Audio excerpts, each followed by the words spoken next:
Today, we welcomed Jeremy Katz. He is the Hamilton College archivist and holds a BA degree in history from Ohio State University, a master's degree in public history from Wright State University, and a certification from the Academy of Certified Archivists.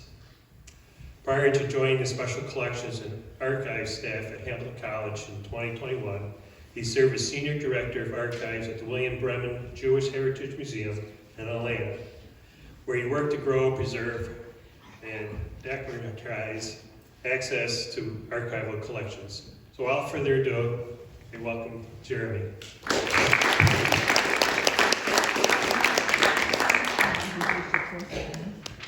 Thank you so much. Can everybody hear me okay? Yeah. Oh, fantastic.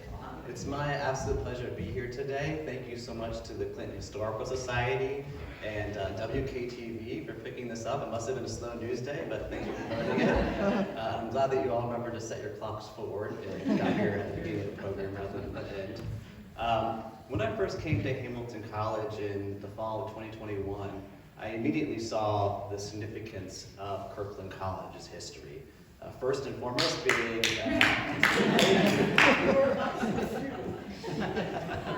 well, first and foremost, I work in Burke Library, which is a brutalist style architecture, a building built in the same style as the Kirkland side of campus, and that's not by coincidence. It was built in 1972 to service both the Hamilton campus and the Kirkland campus, and it was made to kind of tie the old style of to kind of stand in opposed to the native fieldstone Federalist style buildings on the Hamilton side of campus and tie it to the brutalist style architecture of the Kirkland side of campus.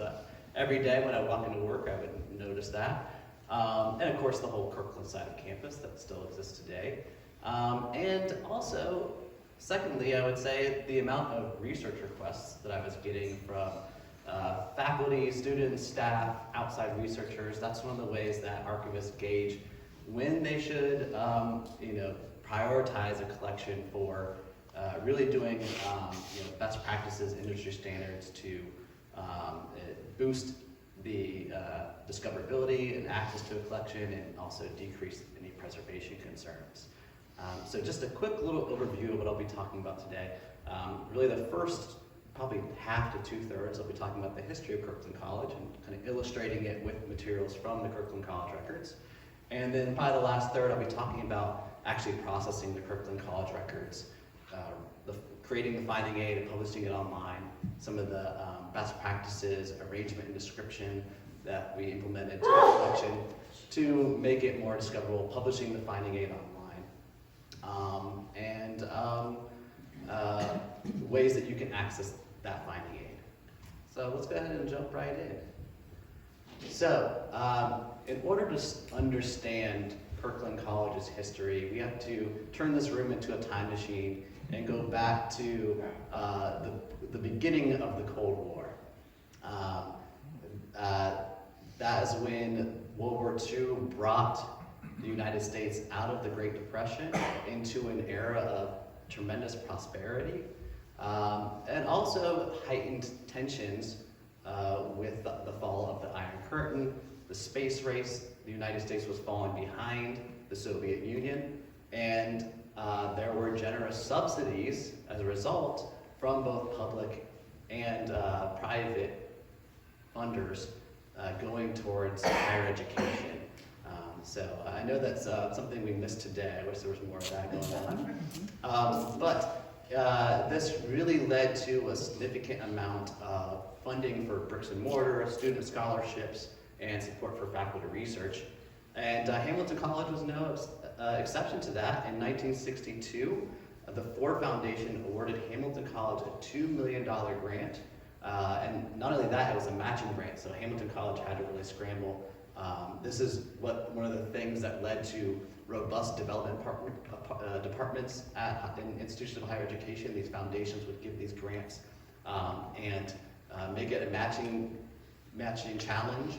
And so that's really the birth of really robust development departments at higher education.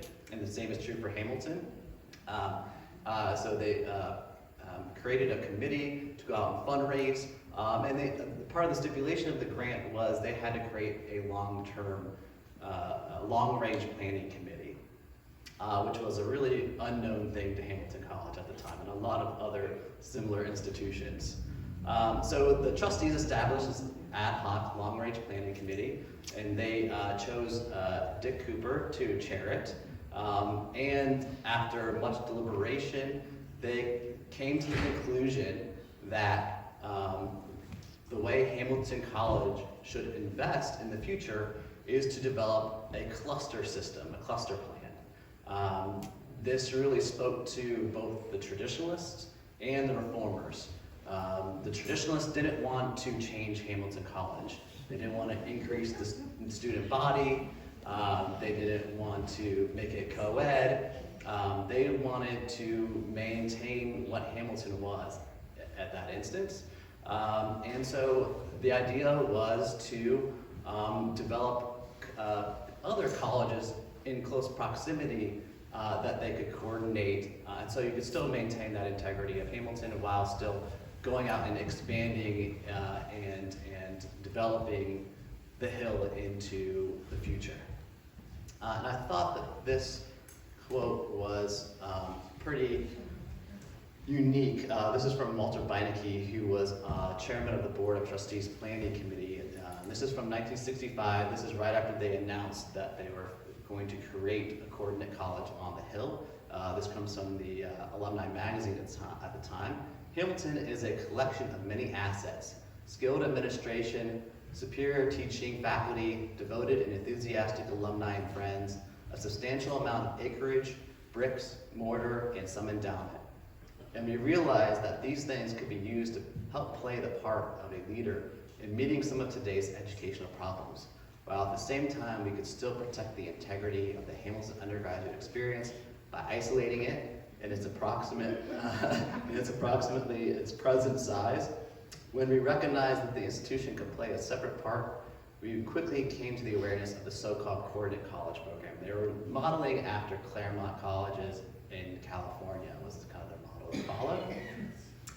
And so they, on January 25th, 1964, the trustees gave the go-ahead for the creation of a coordinate women's college. And they had other ideas too. They thought maybe they could do an engineering school or a medical school or a business school, but women were an untapped market. And more women were going to college more and more. And they didn't want to compete with recruiting for Hamilton. So it was incorporated as Kirkland College in 1965 and then accredited by the Middle States Associate in 1966. I know it's probably hard to see it on the screen especially, but there's a signature right here. That's the chancellor of the New York Board of Regents, and his name was Edgar Cooper, who was the father of Dick Cooper, who was the president on the Board of Trustees and part of planning for Kirkland College. So another unique connection to Hamilton. And groundbreaking took place on May 25th, 1967, and as I mentioned earlier, a very different architectural style from the Hamilton campus, fieldstone versus a brutalist style architecture. And it really emphasized the experimental nature of this new venture. And also what's really unique about Kirkland's campus is that the dorms and teaching space were one. On the ground floor there were classrooms and meeting spaces, and then the dorm rooms were above. And kind of suggesting this kind of intimate connection between living and learning. So you may be asking, where did Hamilton College come up with the land for Kirkland College? And actually, this is what it looked like before Kirkland College was built. This is the Root family apple orchard. This is a description from this photo. It says, in the apple orchard facing, this is from a Root family photo album, in the apple orchard facing northeast towards the Hamilton campus, with young trees starting in the foreground. The grain growing throughout the orchard was part of Elihu Root's plan to get the most productivity from every inch of arable land.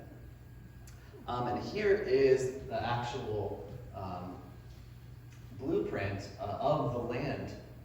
So just to orient you, this is College Hill Road, this is Griffin Road, this is Campus Road, and so Hamilton College is on this side of the road.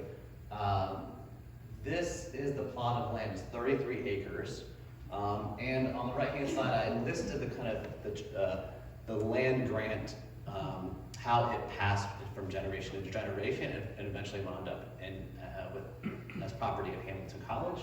So it actually was part of the original gift of land from the Oneida Indians to Samuel Kirkland for his to repay him for his pastoral duties to the tribe. Samuel Kirkland passed it on to William P. Curtis in 1799, William P. Curtis to Elisha Lee in 1803, 1821, Elisha Lee to Gould Benedict. There's apparently an ejectment at some point in there that would be interesting research. In 1864, Elia Pierce to Peter Keck. In 1902, Mary Keck to Elihu Root.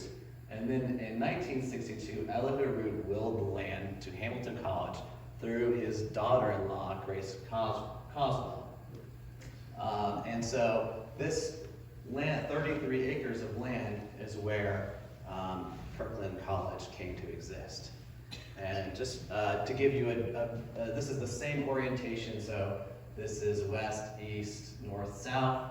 This is the Hamilton campus. Here's Griffin Road, here's Campus Road, College Hill Road, and then this is the Kirkland College campus here. And this is from the USGS aerial photograph from 1974. But any history of Kirkland College will be remiss without talking about Samuel Fisher Babbitt, who was the first and only president of Kirkland College.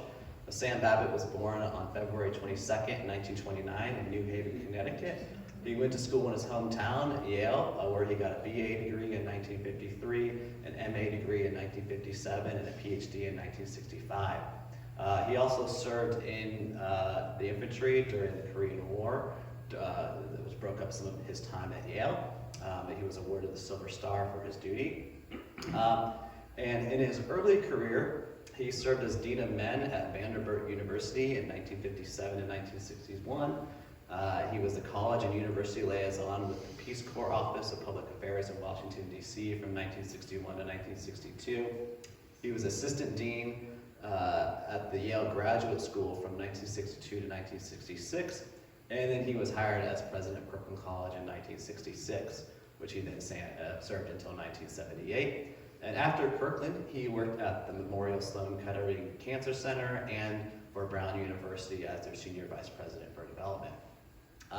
This is an interesting side note. He married Natalie Zane Moore in 1954, who became a well-known children's book author and actually wrote Tuck Everlasting while they were on the Hill, while he was president of Kirkland, which is interesting. Another also fun fact, after he accepted the presidency of Kirkland College, he came to find out that he was a great-grandnephew of Samuel Ware Fisher, who was president of Hamilton College during the Civil War. And he also found that he was related to Grace Coswell, too, who I mentioned just briefly, who was the daughter-in-law of Elihu Root, and actually Grace ended up being a trustee at Kirkland later on, and a staunch supporter of Kirkland. So, of course, when you start a college, you have to have some of the pageantry. You have to have the school colors, you have to have a seal. So we have this really remarkable document in the Kirkland College records that talks about how Kirkland Green, which is now such an integral part of its history, I see even just someone wearing a shirt with Kirkland Green in the seal. And this document talks about how Kirkland Green came to be. It's a memorandum, it's a memo basically documenting a conversation that Samuel Babbitt had in the living room with Inez Naubach and Louise Slipper. And during the meeting, the participants, this is in 1966, so very early on in the college's history, during this meeting they realized that there was an armchair in that living room that was upholstered in the precise shade that they wanted. And so they gathered extra cloth from the chair, and that's what the basis is for the Kirkland Green. What's really cool is Sam Babbitt sent this memorandum to the Kirkland archives. This is in 1968, and they actually attached a piece of that upholstery to it, which is really neat. And of course, you have to have a seal as well. It's one of the things that Hamilton College did in 1812 when they were chartered as a college. They created the seal that we know today, although it was changed slightly in the 1950s. But the Kirkland seal, it depicts an organic object reflecting that Kirkland College is an organic institution. It's always growing, changing, and developing. The apple tree is derived from the fact that the college was built on an apple orchard, which I showed you a picture of shortly, just moments ago. And apples in ancient mythology represent knowledge, salvation, and immortality. And the tree bears leaves, blossom, and fruit, representing the distinct phases of growth, both for an apple tree as well as female life. So very profound. So what's really unique about recruiting for a school that doesn't exist, you really have to kind of sell an idea rather than a physical. You can't exactly have them on campus and give them a tour of the facilities when they're under construction. So one of the neat things that Kirkland did is they took out an ad in Time magazine. This was in 1967, so they're recruiting for the first class to come to campus the next year. And it's titled, "When You Send Your Daughter to College, Will She Get an Education?" And the language was really designated to resonate with its target audience in the year of Sergeant Pepper. Education would be a mind, quote, a mind-expanding experience, end quote. As I said, they had to kind of sell this idea rather than a physical space. And we have, what's really cool in the archives, we have this ad as well as the correspondence between Kirkland administrators and Time magazine staff talking about the ad. One other really cool thing they did, this was a little bit later into the 70s, but they, when you were admitted to Kirkland College, they'd send you a yes letter, is what they called it, and for obvious reasons. And what the purpose of this was is that you would be able to see yes through the envelope. So you knew right away, even before even opening the envelope, that you were accepted to Kirkland College. So Kirkland College officially opened in September, on September 15th, 1968, when 172 women gathered in the chapel, which most certainly was the largest assembly of women ever in the chapel since it was built in 1827. And after the ceremony, they led a procession across campus, past Kirkland College, the namesake of the new college, across College Hill Road to their very much so still under construction campus. Actually, I was reading Sam Babbitt's book, and this pathway was literally that they're walking on here past the construction site was literally built the day it was poured the day before. And what's really cool is they gave these hard hats to the charter class as a way to thank them for coming to campus while it was still very much so under construction. One other really exciting thing that happened in the fall of 1968, so this is the first semester of Kirkland College, Hollywood came to campus and filmed the film adaptation of The Stara Cuckoo, which was written by Hamilton grad John Nichols. And the movie was directed by Alan Pakula, and it starred Liza Minnelli. Here's a picture of Liza Minnelli in her chair that says Liza Minnelli on campus. And this kind of coming of age story depicts a kind of two typical freshmen, one from Hamilton and one from a nearby women's college like Wells. Even though it was already kind of outdated at the time, because now there were girls on the Hill, they didn't need to import girls, as they said, from local girls' colleges. What's really neat is that Hamilton and Kirkland students served as extras, and Sandy Faison, at Kirkland, who was a member of the charter class, she played a role of the roommate of the main character played by Liza Minnelli. One little side note, Sandy Faison went on to be in the original cast of Annie, which was adapted for Broadway by Thomas Meehan, class of 1951. So some neat Hamilton connections there. And the film was well received, and it was nominated for 2 Academy Awards. So the charter class, I was talking about how they took out this ad in Time magazine, and then Hollywood comes to campus, and now we're getting Life magazine covering the charter class graduation. I mean, really being in like the public eye in pop culture. And what's really neat about this Life magazine feature from 1972 covering the graduation ceremony of the charter class is that Georgiana Silk, who was a charter class student, was the daughter of George Silk, who was a photographer at Life magazine. And they took the photos for the feature together. And Georgiana took the black and white photos, and George took the color photos. And it really kind of features, and it really denounces kind of like the stale, traditional commencement ceremonies that you maybe probably were having across the street at Hamilton, by saying like, you know, you want to like disappear when someone tries to invite you to a commencement ceremony. But this is like, they're actually talking about how Kirkland had this splendid range of festivities and really gets the special treatment it deserves from life. And many students wore their Kirkland green hard hats that they got from Sam Babbitt when they were freshmen. So just a quick little note about the demographics of the Kirkland College student body. Demographically, it wasn't that too far off from a typical Hamilton class. It was overwhelmingly white. Only 3 African American women enrolled in the charter class. They were overwhelmingly suburban and middle class. Really the major difference between Hamilton and Kirkland student body and their demographics was religion. So 20% listed their religious affiliation as Jewish, probably double the percentage at Hamilton at the time. And also Protestant students were 20% of the total, Catholics were under 8%, and other 10%, but there was a big category for no religious preference, a full 40%. And no doubt, you know, I'm sure that there were other members that probably came from a Jewish background, but just didn't say that they affiliated with the religion.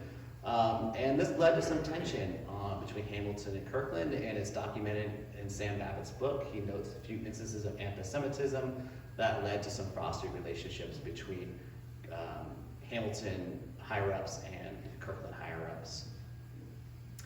So this is a bit of an oversimplification, and generalization, but just to kind of build on those differences between Hamilton and Kirkland that led to some challenges between the two institutions. So Hamilton versus Kirkland. So Kirkland, female student body. Hamilton, a male student body. Kirkland, it was residential housing for the students. At Hamilton, it was dominated by the fraternities for housing. Kirkland, it was open curriculum with an arts focus. Hamilton, it was a very traditional liberal arts education. At Kirkland, they had evaluations instead of grades. At Hamilton, they had grades instead of evaluations. Kirkland, classes were taught interactively, and at Hamilton, classes were taught in a lecture style. At Kirkland, students participated equally in governing the college. At Hamilton, there was a very much so a top-down structure for governing. And even just pictures of their classrooms, you can kind of get the difference. Here's a class at Kirkland that was just taking place in one of those dorm free spaces on the first floor, while at Hamilton, you know, very much so a traditional classroom lecture style. And also, we're talking about the late 1960s and early 1970s. There's also a lot of other societal and cultural shifts that are going on that, you know, even though they're not specific to Hamilton College, they still, you know, it takes a couple more weeks to reach Hamilton College. As the ad used to say, like, if the world ends, go to Hamilton College, because it'll take 2 more weeks for the board to vote that the world has ended or whatever. But these things are starting to get to campus. The civil rights movement, assassinations of JFK, MLK, Malcolm X, RFK, Woodstock, the Summer of Love, counterculture movement, the Vietnam War, of course, a growing feminist movement, as well as a growing sense of environmentalism.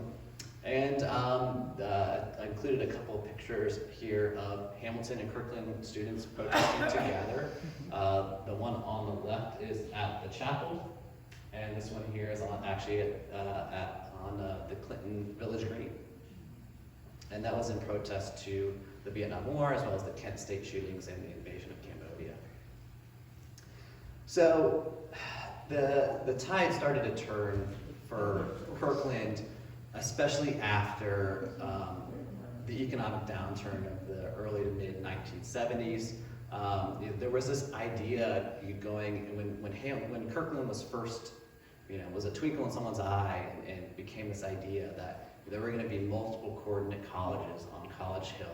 They would be in a medical school, possibly engineering school, business school, following that Claremont model. But then, this was when there were generous subsidies and funding coming to institutions of higher ed. And people thought, oh, this isn't going to end. This is great. We're going to keep getting the subsidies and funding. But then we hit that economic downturn from 1973 to 1974, that worldwide stock market crash, as well as the oil crisis in 1973. Babbitt notes in his book that their energy bill increased by almost 40%. So just thinking about the inflation and cost of covering, even costs of borrowing and lending, inflation of those interest rates, and the endowment, Hamilton's endowment, which Hamilton was Kirkland's backer, basically, financial backer, and the endowment declined from 31 million to 21 million over the course of this period. And so after that, there was really no talk of adding another College X to College Hill. They were hoping, the idea was every 10 years they could construct a new college, very ambitious, but unfortunately that did not come to pass because of economics. And President Caravano, who was president of Hamilton College at the time, was an economist and very practical about funding and money and making the bottom line. And so President Caravano, along with the trustees, started to have second thoughts about what, at that point, was a very open-ended commitment to lending Kirkland the money to overcome its annual deficits. So in response to these challenges, Kirkland College launched a fundraising campaign. The issue with that is that they didn't really have an alumni base to draw from. That was, on top of all these other challenges, they were only had graduated only a couple of classes, unlike Hamilton or any of these institutions that were open for over 100 years and had alumni bases to draw from for support. They also faced growing competition for students from other co-ed private colleges, which created in some years shortfalls for enrollment and badly needed tuition funding. And so, as a way to kind of offset the growing deficit, they launched what was called the Campaign for the Second Decade, which was their first major fundraising campaign, and the goal was to raise $20 million over the course of 3 years to resolve the deficit and also to become financially independent of Hamilton. But when they proposed this, they went to the Hamilton Board of Trustees and said, we need $3 million to bargain and solicit funders in good faith that, your money isn't going to just become nothing because we're going to cease to exist. Say, there is financial viability in this young college, continue to give to us for the first time. And when they approached the Hamilton Board of Trustees, they responded with the formal proposal to merge. And it wasn't necessarily a merger. Legally, Kirkland College had to be dissolved and absorbed in order for this merger to exist. And none of this really would have mattered if Hamilton had stayed committed to Kirkland College and its existence, but this is now the mid to late 70s, and even the traditionalists are now used to women on the Hill. So now the traditionalists weren't really fighting to have Hamilton remain as it was in that instance in the 1960s. And there was this coordinate college across the street that was a burden on the finances of Hamilton College. And the trustees were bankers and businessmen, and Caravano was an economist Germanists by training, and so really the most logical thing for them to do was to cut their losses. And on June 10th, 1977, the Hamilton Board of Trustees, in accordance with Caravana's recommendations, they voted for uniting the college into a single co-educational unit. And what followed was significant outcry by the Kirkland students, faculty, staff. I think they were a bit unexpected. I think the Hamilton trustees and president were not expecting quite the backlash. And it really left a sour, bad feelings, exactly, yes, between Hamilton and Kirkland. Faculty, especially Kirkland faculty, had to reapply for tenure at Hamilton if they were even welcome to join the Hamilton faculty. There was obviously a lot of duplication that they cut out, and that was also left a lot of sour notes in people's mouths. So, the legacy of Kirkland College, I think I was talking actually to Professor Isserman when he said that when he would give talks like this for his bicentennial book, that Kirkland lost the battle, but it won the war, because Hamilton today looks way more like Kirkland than it did Hamilton in the 1960s. So what are some of the legacies of Kirkland College? Well, it's female student body, female faculty, female administrators, dark side of campus, as the students call it today. That's the Kirkland side of campus. An open curriculum. That was one thing that was really experimental about Kirkland, is that you could have independent studies and choose your own majors, and develop your own majors, and that's what Hamilton is today. The art department, sociology department, comparative literature department, American studies department, theater department, and dance department are all legacies of Kirkland College. The Kirkland Endowment, which still generates grants for students to pursue educational opportunities and projects. Red Weather, which is the poetry journal that was started by Kirkland students and still continues to this day. And apples as a sign of protest.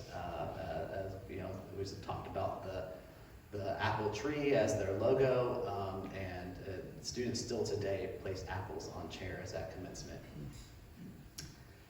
So, as I mentioned, when I first arrived at Hamilton College, the Kirkland College records really stood out to me because they were getting utilized by students, but also because it's one of our largest manuscript collections.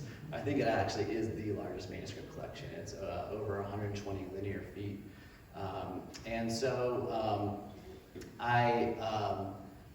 Well, the first project I worked on was A.B. Saunders papers, but as soon as I finished that one, I started working on the Kirkland College records. And some of when an archivist processes collections, arranges and describes it, there's a number of preservation tasks and arrangement tasks that they perform in order to stabilize it on a preservation front, as well as make it more intuitive and easier to browse and discover. And so I rehoused all of the folders into acid-free folders. They were in these folders that were starting to stain the materials that were touching them. So you can see this was actually in a plastic case, and then this is actually where the object was touching the folder. So the plastic was actually protecting it, but this thin strip here that was touching the folder was burned. It's called acid migration.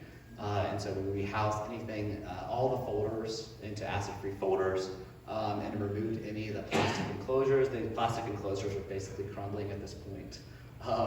They smelled like a shower curtain, a really strong plastic smell, which is a sign that it has a lot of petroleum. It's a very cheap type of plastic that will eventually deteriorate. And then also removing any metal fasteners. This is a two-prong fastener, and you can see that there's rust that had stained the paper there where I had removed the metal fastener. And replace those fasteners with stainless steel paper clips with a strip of acid-free paper over it. So performing those, I also sleeved all the photographs in Mylar as well. So when it came to arranging the Kirkland College records, luckily there was already a good original order to the records. And I noticed early on that it followed their organizational chart. And so I used the org chart to develop the arrangement scheme for the Kirkland College records, starting with the Board of Trustees, down to the President, the Office of Publications, Development Public Relations, Admission Records, Assemblies, Deans, Personnel, Senior Projects, and Subjects.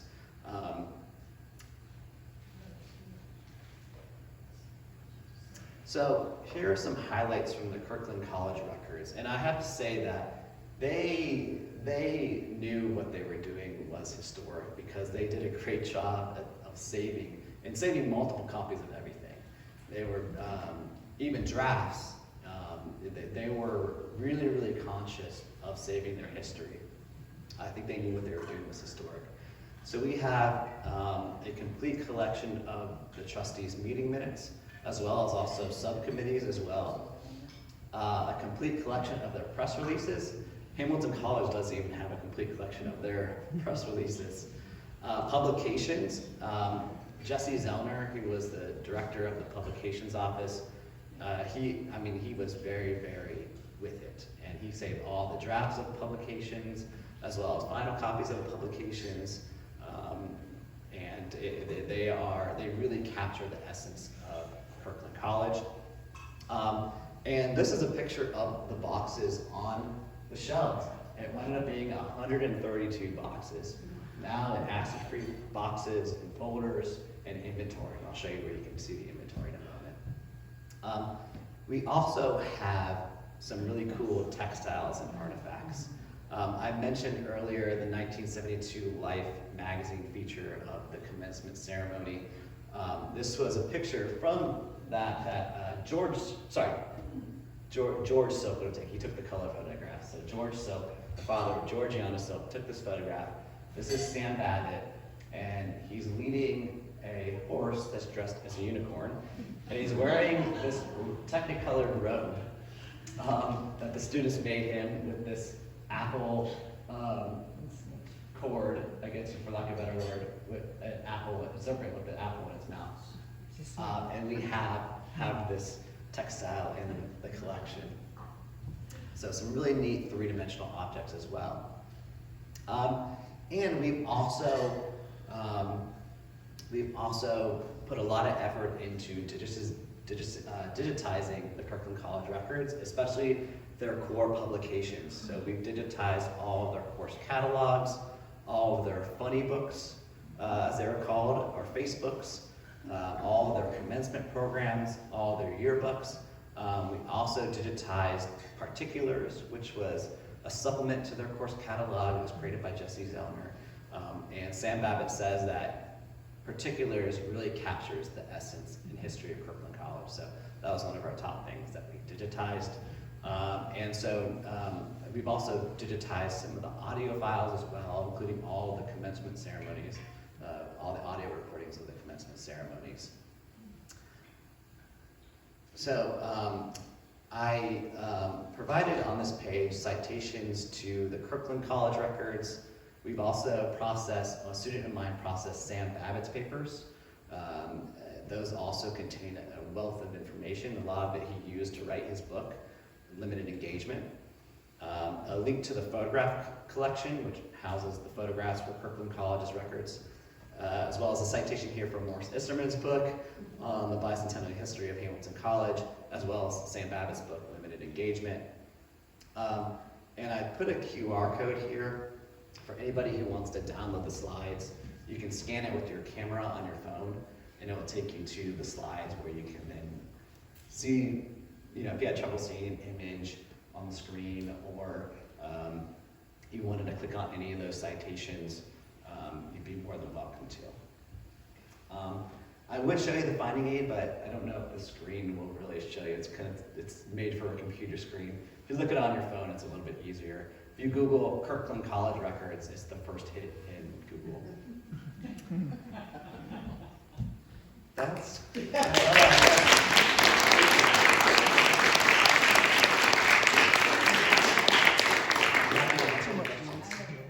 Yeah, please. Question, they still keep using using those buildings just as they Yep. were? Yes. The students stayed in those as dorms then, they didn't go over to the Hamilton College at all? Correct, especially after 1995 with the residential life decision where fraternities were no longer allowed on campus. Oh, really? They utilized those dorms to their Oh, okay. full capacity.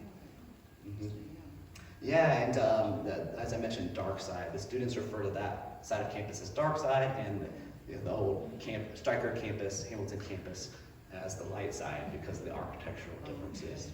yeah. So but the fraternity system was totally wiped out? It was, yes. In 1995, the board of trustees decided, after extensive committees and reports, that Hamilton College would be better off without the fraternities. And a lot of it had to do with the U.S. News and World Report rankings. They weren't getting, it was a toxic male Gender culture. equity. Gender equity, exactly. They weren't attracting high-quality female students because they were turned off by the male, toxic male environment that fraternities created. Yes. Hi, you didn't mention the Clinton Child Care Center, which was started in 1973 on the Kirkland campus in one of the faculty apartments. And these buildings had not only had classrooms, but they had a faculty apartment. And the faculty would act as like, what do you call them? House parents or something like that. Yeah, in thanks for fact, sharing. our daughter was a year old, and our daughter, and she was one of the first kids in the child care center. Very cool. Thanks. Yeah, so many, like, especially with the rise of feminism, we needed, women were going to work, they needed childcare. Yeah, and it was mostly for college faculty kids then. But do you have anything in the archives about the child care center? Yeah, now that I think of it, there are files on the child care center. Not Yeah. for college archives, Yeah, so if you click on, if you Google Kirkland College records, you can search within the records for different key terms, and I specifically remember now that there are files on the child care center.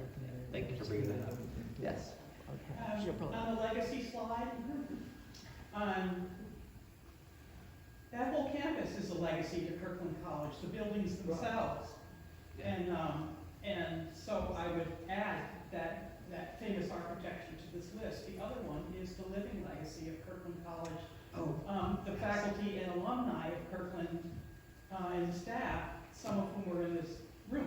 And I think that, we're not going to live forever, but we're going strong.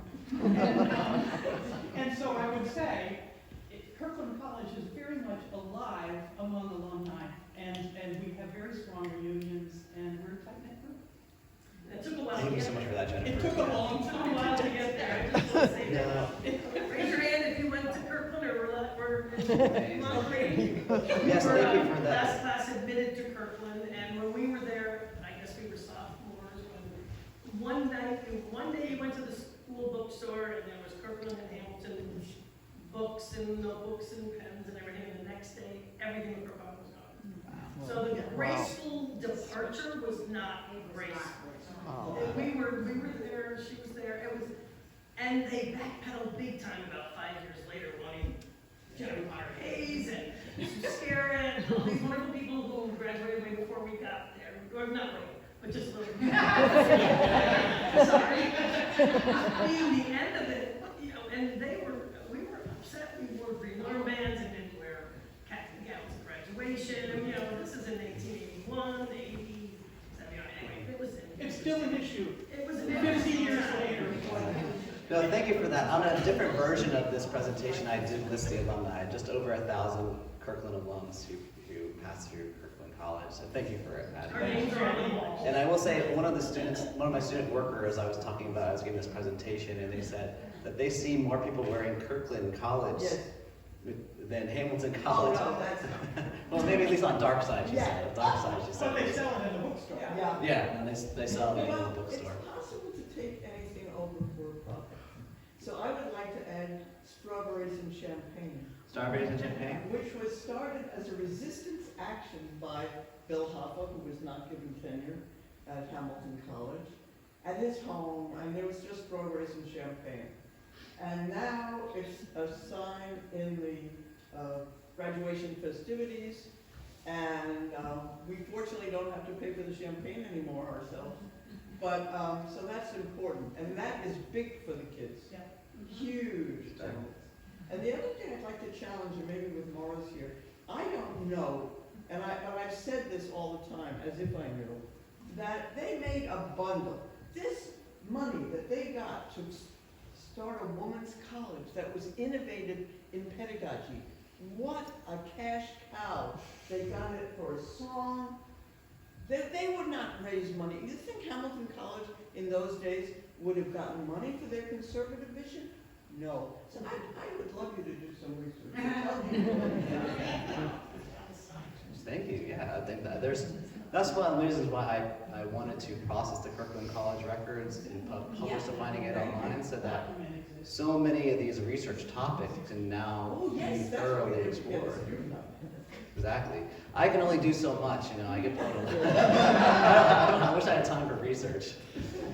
Yeah. One of the things that I find interesting and amusing is looking at the typescript of the early meetings in the early 60s and what the people there were thinking of Kirkland as being, and which was to educate women to be wives of Hamilton men, and so they would have some life of the mind, so that once they've had their children, and they can discuss things with their husbands, and then what they got.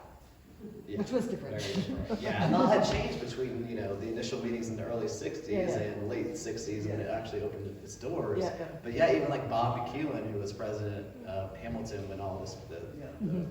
planning committee was going on, he was very traditional, and that's what they were talking about. Yeah. Marjorie McEwen, I think she talks about that in her oral history. There's also a great, Columbia University did an oral history project Yes. Yeah, right after like 77, 78, and then also again in the early 1990s with some Kirkland administrators and faculty, and that's a great source of information. Yeah, please. I'm Hamilton class of 75. Kirkland mattered a lot to me then, still does. Two things. One, the single best professor I had in 4 years on the Hill was a Kirkland professor who was not granted tenure, to the eternal shame of the Hamilton College faculty for denying that, along with Bill Hoffa and others. Second, in 1978, for the final graduation, they invited any Kirkland alums who were around to march with the graduating class. This class of 76 person was very, very, very pregnant on that. It was very, very, very hot. And I was standing along the road where the graduates and the alums were going to process. And I had two women of a certain age behind me, who I suspect were perhaps aunt and grandmother of somebody graduating. And one said to the other, well, what kind of husband does that woman have to allow her to be there? And I stopped. And that was a long graduation too, because they had the open mic and that was I stopped and I turned and I said very quietly and very directly, obviously you have no idea about Kirkland women. But that's what I was That's a great anecdote. I was going to say. So who did they think was going to come to this crazy cockamamie? They were mostly, Democrats. Hamilton was full of Republicans. Sorry. Anyway, and they were all really the stereotype. They were many of them wearing overalls, no T-shirt. I mean, Indian bedspread dresses, rebels. so it was not exactly the girls from Wells that they were hoping.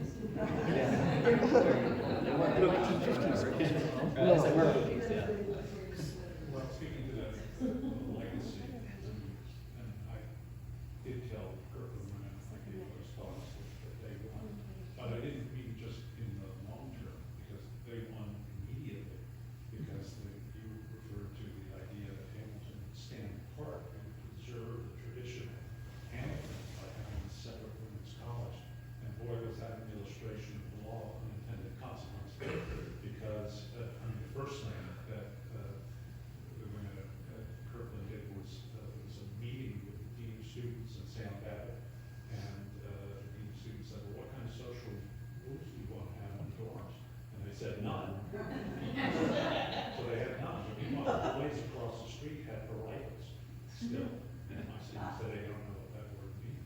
Wow. The notion that Kirkland was going to be Kirkland and Hamilton started to collapse at that moment.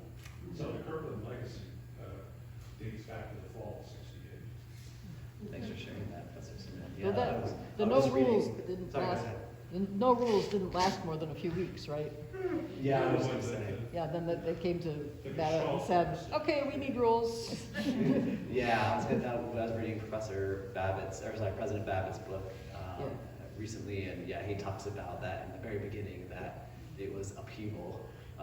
Plus you had it was kind of similar to today where they were Columbia was shut down because of protests over Vietnam War, and everything was still under construction, and it was he was like, wow, can I catch a break, It was just talking about being an administrator at a crazy time, and then everything else going on top of that. Yeah, question. I'm just curious, not being from here, but is the Elihu route, is that walkway, is that behind one of the Kirkland buildings? I mean, is that The Root Glen? the root Glen, is that? Yeah, and that's a good point. That was also part of that, the land that was willed to. I know you showed that map, but I haven't. Yeah, oops. Yeah, so this map includes, this was part of the Root Glen. Actually, it might be easier to see from the aerial view. So Root Glen would be Yeah. right Over there, here. okay. More towards the road. And also the Root Art Center, which was also part of the transfer from the Root family to Hamilton College. Thank you. Well, the Root Art Center had been a stop around the road for like a hotel earlier. And then how In the late 1950s. Well, no, Yeah, 19th 18. century. Oh, really? Yeah. 19th century? you're gonna I say? mean, it was a tavern. Oh, the building itself. Yeah, sorry. Yeah, the tavern. Yeah. We had a ballroom upstairs. It was Isaac Williams, right? Butchered that ballroom Yeah. and put in little offices. Sylvia Saunders talks about how the banister in that tavern was not original because the drunks would, I guess, fall and break down the banister. But the banister in her house was original. Oh, thank you for sharing that. It is. Yeah. And Root Art Center was after I Edwards. see the Hamilton Wales things are all passed away. People and are the Kirkland familiar side is all with Kirkland curves. campus. You just drive in there. I mean, because, it's the same with driving up College Hill. I think a lot of times the public does not turn off onto Campus Road or certainly into what is now Green Apple Way, amazingly. But to drive in through that campus is enlightening, and now you understand Right, why. yeah. Yeah, it really stands juxtaposed Yes. to the Hamilton side. And I haven't seen Brutalist yet. I should expense that, I gotta see it. It's research. Yeah, if I could sit 3.5 hours through it, yeah. Any other questions? Are there things you're looking for? What's missing? Oh, that's a great question. I just had actually Sue Garrett in my office on Friday, and they brought me just a couple of documents that were, I don't know if we have them because they're just one-off documents, so I need to check and see. But if you have things in your history, in your closets and attics, it doesn't hurt to contact me because a lot of the publications we have copies of, but some of those kind of one-off mailers or correspondence that were unique to you, obviously those weren't mass-produced and sent out and reflected in the records. So just don't hesitate to contact me or look through the finding aid, or all photographs, correspondence, scrapbooks. Obviously scrapbooks are very unique, one-of-a-kind items, artifacts, textiles. We're looking for all those types of materials to further grow the collection. So thank you for that. We have a poster at home from John Montel from when I was at the Minor Theater and that started in our long who was attending at Kirkland later. And so that might be something that would be interesting for you. Yeah, please contact me. I'll go back to the last slide again because it has my contact information on it. So feel free to call me or email me. I'd be happy to add. So do you have faculty members' evaluations already up the wazoo? Yeah, we do, and actually they microfiche those too, so we have them, They're all microchip. they're all And what microfiche. about the women's center? I wonder whether that's a legacy. Oh, that's a good point, I mean, yeah, it's now called the International Feminists or something. yeah. You wouldn't know it was. I don't know when it started. Right. Well, Yeah, I that's know right, it yeah. wasn't, I think Kirkland felt that it was, anyways, Yeah. if I were you, I would go for it. Lots and lots of So there- legacies, there- which I love. There are Women's Center Energy Weekend posters. Energy Weekend, yes, we do that, have those. When Tom's was going out of business, when, before Tom's closed, Tom's Natural Foods, Uh, he Oh, gave yeah, me yeah, the posters that he had up on the wall there. Yeah. So it's like 5 or 6 posters, Mhm. which are in the map. cabinet, and Yeah. if you- yeah. Do you have things that like linked to this? Because there was the influx in, was it 2008 or so, when there was one of the big reunions, and a lot of people donated a lot of stuff. And that's a lot of the stuff that's in the Kirkland College display, which, is that still Oh, up over in? Yeah, and McEwen. Yeah. Mhm. But there were boxes and boxes of stuff from there, which, of course were accessioned, but I don't know if they're linked at all to this. In the finding aid, there are, I can get it to pull up, it's being a little finicky. But in the finding aid, there are links to other Oh, good. materials Oh, good. that are related, yeah. That's great. Let's see if I can get this to work. Yeah, it's kind of hard to read because it's a computer screen, but you can find it on, if you just Google search the Kirkland College records. But yeah, it has in here all the related materials, separated materials, and then as well as like the collection organization, so every box and folder. Yes. And then you can also search across it too, for names or narrow it to specific years. You can pull up the organization tree and look at that. So if you're interested in like a trustee, for example, Holman Burke, you can click on that and get the citation for that folder. So a lot of cool things you can play around with the finding aid and explore and come in and do research or see if there's anything that you have that isn't documented in the records. Be glad to have that.